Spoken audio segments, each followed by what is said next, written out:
गृहकाली नमः। ॐ ऐं ह्रीं श्रीं क्लीं गृहकाली नमः। ॐ ऐं ह्रीं श्रीं क्लीं गृहकाली नमः। ॐ ऐं ह्रीं श्रीं क्लीं गृहकाली नमः।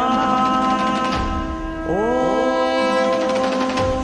ऐं ह्रीं श्रीं क्लीं गृहकाली नमः।